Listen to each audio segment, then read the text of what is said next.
और एक बात याद रखना, ये लाडली बहन तभी तक है जब तक भैया है भारतीय जनता पार्टी की सरकार है। कांग्रेस अगर आ गई तो ना लाडली रहेगी ना बहन रहेगी। ठीक सुना आपने। मध्य प्रदेश के मुख्यमंत्री शिवराज सिंह चौहान कह रहे हैं कि अगर कांग्रेस की सरकार मध्य प्रदेश में बनी तो ना तो लाडली रहेगी और ना ही बहना। इलेक्शन कमीशन को ये शिवराज सिंह चौहान कह रहा है कि मैं तो चुनाव में भी चुपके से पैसा डाल दूंगा। अरे चुपके से काय को डालूंगा?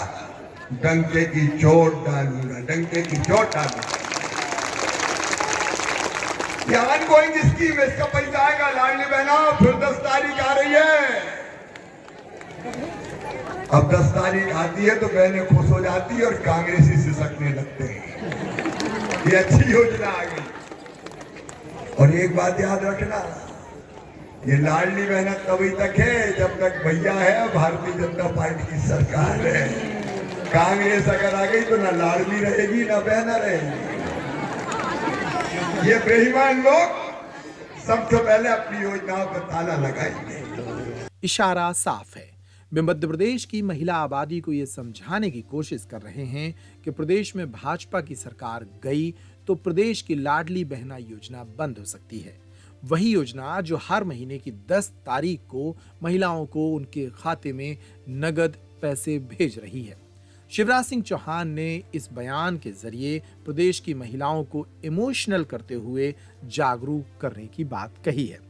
बहरहाल इस योजना के साथ मुख्यमंत्री ये भी कोशिश कर रहे हैं कि महिला आबादी का प्रेम भाजपा के साथ बना रहे।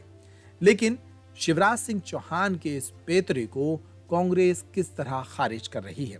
कांग्रेस के राष्ट्रीय नेता और प्रदेश के प्रभारी रणदीप सुरजेवाला ने कहा कि कांग्रेस ना तो किसी योजना को बंद करेगी और ना ही उसका ये इरादा है, बल्कि उन्होंने भाजपा को ही कटघरे में खड़ा करते हुए कहा कि इन्होंने किसान सम्मान निधि योजना को बंद कर दिया।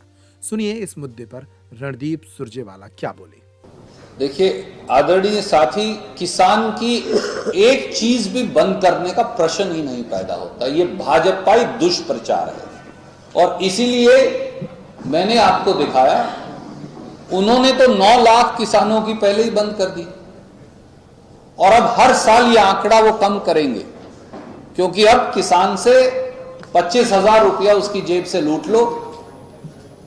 खाद पर 5% जीएसटी, हमारी कीटनाशक दवाई पर 18% जीएसटी, मेरे ट्रैक्टर पर 12% जीएसटी, मेरे ट्रैक्टर के टायर पर 18% जीएसटी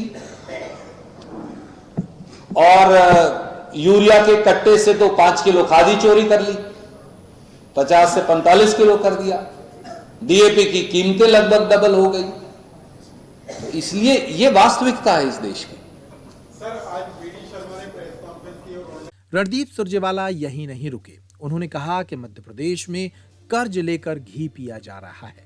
शिवराज सिंह की सरकार ने यही किया है। एक हमारे यहां गांव में कहावत है, कर्ज लेकर घी पिया तो क्या किया। हमारे बुजुर्ग बैठे हैं, वो मुस्कुरा रहे हैं क्योंकि उन्हें पता है। मेरी मां ये कहा करती।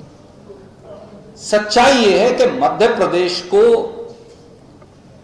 18 साल से अधिक में भारतीय जनता पार्टी ने मध्य प्रदेश के लोगों को 4 लाख करोड़ से अधिक के कर्ज के नीचे डुबो दिया और अपनी झूठी, फरेबी और कपटी घोषणाओं को पूरा करने के लिए भाजपा मध्य प्रदेश को कर्ज के बोझ के तले दबाकर बेच रही है।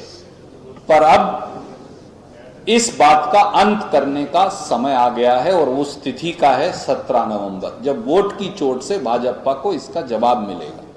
तो कुल मिलाकर मध्य प्रदेश में चुनाव गर्म होने लगा है। चुनाव के साथ साथ योजनाओं का बखान और उनका खंडन भी जारी है। भोपाल से पैप्टिक टाइम के लिए जितेंद्र यादव की रिपोर्ट।